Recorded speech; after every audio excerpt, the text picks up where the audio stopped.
sekarang orang bea cukai udah nggak berani main-main lagi. Kalau main-main ya saya tindak ke depan, saya udah kasih peringatan keras semuanya. Dan mereka cukup baik, banyak orang baiknya, jadi nggak usah khawatir. Itu kalau ada tugas coba rekornya mana, saya akan tindak langsung. Menteri Keuangan Republik Indonesia Purbaya menantang pedagang thrifting yang mengklaim adanya pembayaran suap pada oknum pegawai Direktorat Bea dan Cukai. Purbaya meminta pedagang tersebut segera menyerahkan bukti valid sehingga dirinya bisa menindak tegas oknum yang terlibat jika tuduhan itu benar.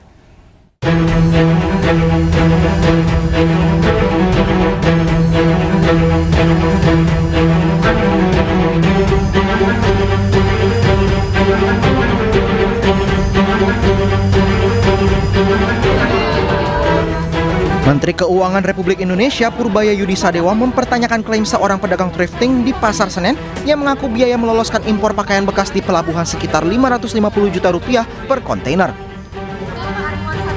Biaya itu diduga mengalir ke oknum Bea dan Cukai Kementerian Keuangan. Ini orang bisa ngomong apa aja, belum tentu betul, harus diklarifikasi lagi betul apa enggak. Saya nggak tahu angka yang betul berapa, tapi yang jelas sekarang orang bea cukai udah nggak berani main-main lagi. Kalau main-main ya saya tindak ke depan, saya udah kasih peringatan keras semuanya. Dan mereka cukup baik, banyak orang baiknya, jadi nggak usah khawatir. Itu kalau ada tugas coba rekornya mana, saya akan tindak langsung. Kalau cuma ngomong-ngomong aja kan nggak benar, kayak gitu sih namanya fitnah.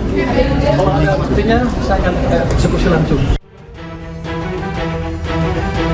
Sebelumnya dalam rapat dengar pendapat bersama Badan Aspirasi Masyarakat DPR RI kemarin Rabu, perwakilan pedagang thrifting Pasar Senen Rifai Silalahi mengungkap mayoritas pakaian bekas impor yang beredar di Indonesia masuk secara ilegal. Bahkan selama ini pakaian itu bisa lolos masuk Indonesia dengan membayar ratusan juta rupiah per kontainer ke petugas bea cukai di pelabuhan. Berapa biaya per kontainer masuk yang legal dan ilegal? Kalau yang ilegal itu kurang lebih 550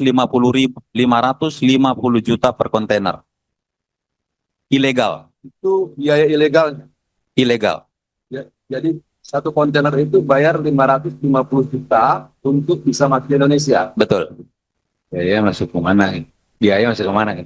Kalau biaya masuk ke mana mungkin gini Pak, bukan rahasia umum lagi, artinya begini, barang itu bisa masuk tidak sekonyong-konyong sampai ke Indonesia ini terbang sendirinya Pak. Artinya ada yang memfasilitasi. Kami ini sebenarnya korban Pak. Gini aja. Jadi 550 juta itu ke fasilitator gitu ya?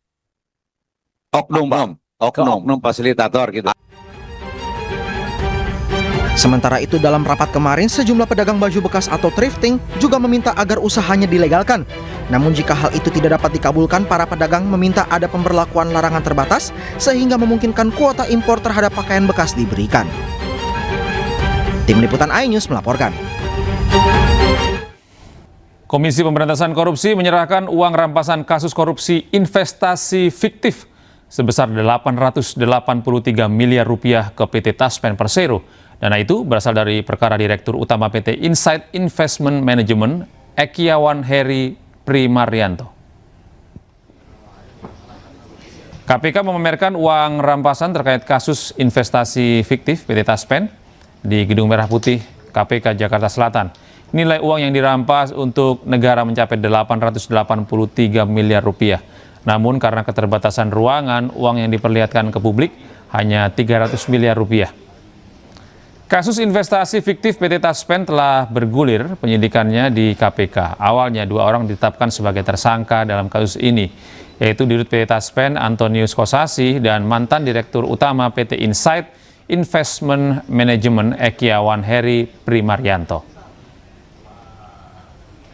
Hari ini KPK akan melakukan penyerahan kepada PT Taspen Persero atas penjualan kembali aset yang sudah dirampas, yakni dalam bentuk uang sebesar 883 miliar 38.294.268 rupiah yang telah disetorkan atau ditransfer pada tanggal 20 November tahun 2025 ke rekening Giro THT Taspen pada BRI Cabang Veteran Jakarta.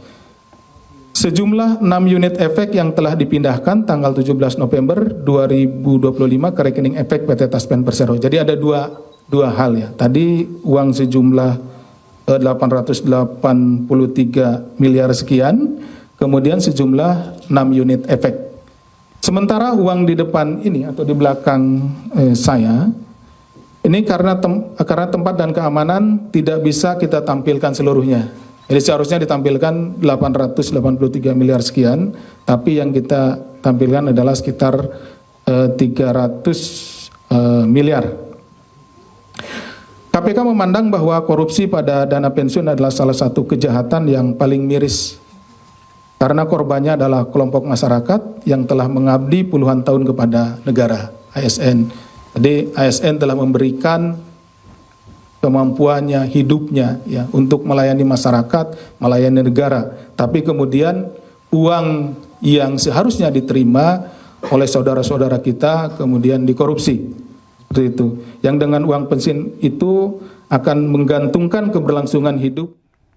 Menteri SDM Bahlil Lahadalia memastikan stok BBM nasional masih dalam kondisi aman.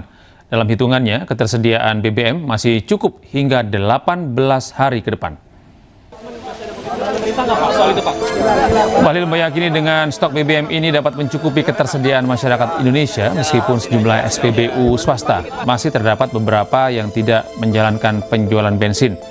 Bahlil menjelaskan koordinasi dalam skema bisnis to bisnis antara Badan Usaha Pengelola SPBU swasta dan Pertamina telah dilakukan, termasuk pembahasan mengenai ketersediaan BBM yang beredar di pasaran.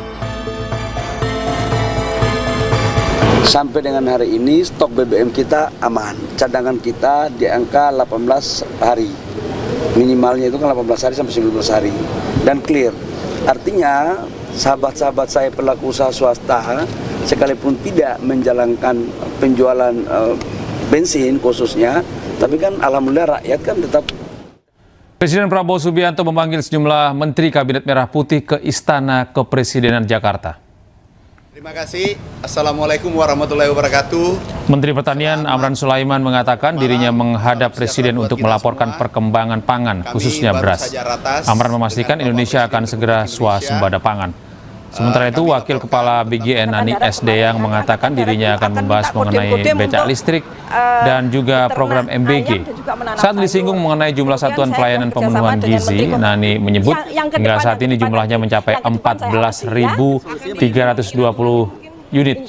Sementara terkait becak listrik, Presiden Prabowo meminta becak se-Indonesia menggunakan tenaga listrik atau motor listrik. Dalam bidang pendidikan dan sosial, maksudnya dulu yayasan. Kami laporkan tentang perkembangan pangan, khusus untuk beras, pangan kita khusus beras, insya Allah, tanggal 31 Desember jam 12.00, kalau tidak ada aral melintang, 30 hari lebih, 40 hari ke depan, Indonesia swasembada pangan. Itu yang pertama. Dan ini adalah dari target 4 tahun, tapi kita capai